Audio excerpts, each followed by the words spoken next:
Hello everyone, welcome to parlour physics KV. Last video में मैंने बताया था कि गॉसेस थ्योरम क्या होती है, उसकी स्टेटमेंट क्या है। This is the statement of Gauss's theorem और आज हम इसको प्रूव करेंगे। We are going to prove it for a point charge plus q and in order to prove the Gauss's theorem हमें एक गॉसियन सरफेस लेनी पड़ेगी। मैंने बताया था कि पॉइंट चार्ज के केस में the most symmetrical surface that I can imagine is a spherical surface. क्यों? क्योंकि इस सरफेस पे हर पॉइंट पे इलेक्ट्रिक फील्ड सेम होगी। Now what will be the value of electric field? Let us suppose I am considering this point A on the Gaussian surface. यहाँ पर मुझे electric field की वैल्यू निकालनी है, that will be given bye के q upon r square. और electric field vector क्या होगा? K q upon r square in the direction r cap. Electric field lines are coming out of positive charge. Now let me take another point B over here. B पर electric field कितनी होगी? This is r cap, radial vector, जो radius vector होता है वो unit vector मैंने लिया है r cap. In this case also the electric field will be given by this only. इसका मतलब electric field on this whole spherical Gaussian surface is same. इसलिए मैंने यहाँ पर गॉसियन सरफेस को स्फीयर कंसीडर किया है। Now on this surface I am considering a very small area that is ds और ds वेक्टर की जो डायरेक्शन होगी वो इस डायरेक्शन में होगी। This is the ds vector. हम यहाँ पर एरिया वेक्टर हमेशा आउटवर्ड लेते हैं, इनवर्ड नहीं लेंगे। So this is the ds vector और ds वेक्टर को मैं रिप्रेजेंट करती हूँ ds वेक्टर का magnitude into n cap, where n cap is the unit vector in this direction. It is the unit vector in a direction perpendicular to the ds surface. ds is a very small element. Now if I evaluate this expression, अगर मैं इसको evaluate करूँ मुझे क्या मिलेगा? Closed surface integration of E vector dot ds vector. मुझे इसको evaluate करना है। I'll simply put E, the value of E, that is k q upon r square in the direction r cap dot ds vector is ds magnitude into n cap. So I'll get this expression kq upon r square ds r cap dot n cap. Now what is the value of r cap dot n cap? They are the unit vector in the same direction. अब ध्यान से देखिए यहाँ पर r cap जिस direction में है उसी डायरेक्शन में हमारा n cap भी है unit vector. So in that case r cap dot n cap will be 1. Now if I put the value of k क्या होता है? 1/4 pi epsilon naught और q upon r square closed surface integration ds. Now मैंने 1/4 pi epsilon naught बाहर क्यों निकाला है? क्योंकि ये कांस्टेंट है। Now अगर हम स्फेरिकल सरफेस देखें तो पूरी सरफेस के लिए r की वैल्यू कांस्टेंट है, r की value same for whole surface, so I can take it out of the integration. That is equal to 1/4 pi epsilon naught and the charge enclosed by the surface is q upon r square closed surface integration of ds. Now what is the value of closed surface integration of ds? एक छोटे से area element को मैं पूरी surface पे integrate कर रही हूँ and the surface is spherical with a radius r.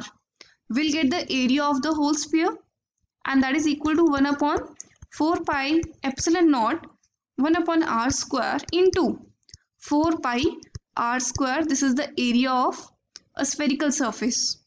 So we get 4 pi gets cancelled and r square gets cancelled. I'll get there is q as well. So I'll get q upon epsilon naught. So this was my Gauss's theorem statement. We started with this integral, closed surface integration of E vector dot ds vector and we got q upon epsilon naught. Now मैंने एक point charge के लिए ही क्यों किया है और एक spherical surface के लिए ही क्यों किया है? सिंपल, क्योंकि मेरी कैलकुलेशंस इजी हैं। अगर मैं कोई और सरफेस लेती लाइक दिस तो इस केस में हर एक पॉइंट पे इलेक्ट्रिक फील्ड और एरिया वेक्टर की डायरेक्शन डिफरेंट होती। Let us suppose this is my direction of electric field vector. Electric field तो हमेशा परपेंडिकुलरली रेडियली आउटवर्ड निकलेगी पॉजिटिव चार्ज से, लेकिन हर एक पॉइंट पे जो ds वेक्टर है दैट इज इसके लिए ds वेक्टर इस डायरेक्शन में है, इसके लिए ds वेक्टर इस डायरेक्शन में है, इसके लिए ds वेक्टर इस डायरेक्शन में है। नाउ हमें सारे के सारे एंगल्स कैलकुलेट करना और इंटीग्रेशन हमारे लिए बहुत टफ हो जाता। इसलिए हमने सबसे सिंपल सरफेस चूज करी है जिसमें ds वेक्टर और इलेक्ट्रिक फील्ड वेक्टर के बीच में एंगल कितना है, दैट इज 0 डिग्री, और हमारी सारी इंटीग्रेशन बहुत इजी हो गई है। So I have written the same thing over here. You can pause for a moment and go through it for a while.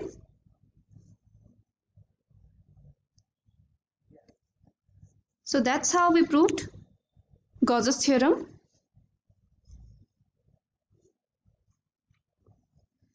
Now let's consider a few more points.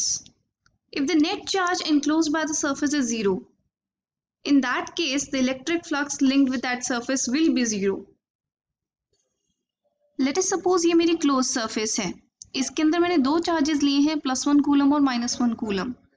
अगर मुझसे बोला जाए कि इससे नेट फ्लक्स लिंक निकालनी है, what will be the net flux passing through this surface, then in that case मैं सिर्फ नेट चार्ज निकालूंगी। Net charge will be +1 coulomb plus -1 coulomb. This is the net charge enclosed by the surface. अगर मैं यहाँ पर कोई +1 coulomb का charge लेती हूँ फर्क ही नहीं पड़ता है, क्योंकि ये इस सरफेस से बाहर है।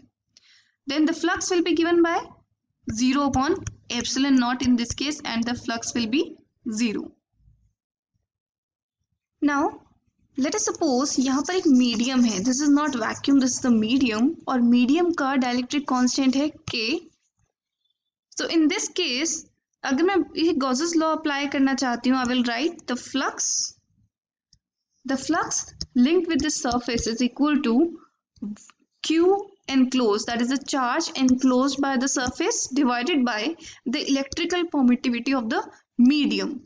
Here I can write it as equal to Q upon K times ε0, where K is the dielectric constant.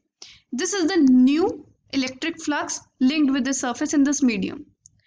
Now let us suppose अगर मैं एक वाटर की बात करती हूँ, तो वाटर के केस में K is greater than 1. Usually K is always greater than 1. So in that case the flux reduces. Since phi E dash I can write it as it is equal to 1/K times the flux linked with the surface in vacuum. तो इसका मतलब मेरी flux medium में reduce हो गई है. Now less number of electric field lines are passing through this surface if I have kept it in the medium. So it means that the electric flux linked with the surface in medium is 1/K times the in the case of vacuum, it's 1/K times the electric flux linked with the same surface in vacuum. Now Gaussian surface can be of any shape, but we usually take spherical Gaussian surface. हम जो point charge के लिए वो spherical Gaussian surface consider करते हैं, मैंने आपको reason बताया है क्यों. Why don't I take any randomly shaped Gaussian surface. Now it's generally taken as spherical because it can be asked कि हम जनरली स्फेरिकल ही क्यों लेते हैं. Simple, angle between normal to the surface and electric field line is 0 degree. यहाँ पर मैंने बताया कि इलेक्ट्रिक फील्ड लाइन वेक्टर में और सरफेस जो वेक्टर है उसके एंगल उनके बीच में जो एंगल होता है दैट इज 0 डिग्री. तो हमारा simple cos 0 is 1. Now electric field intensity has a single fixed value at all points on spherical surface.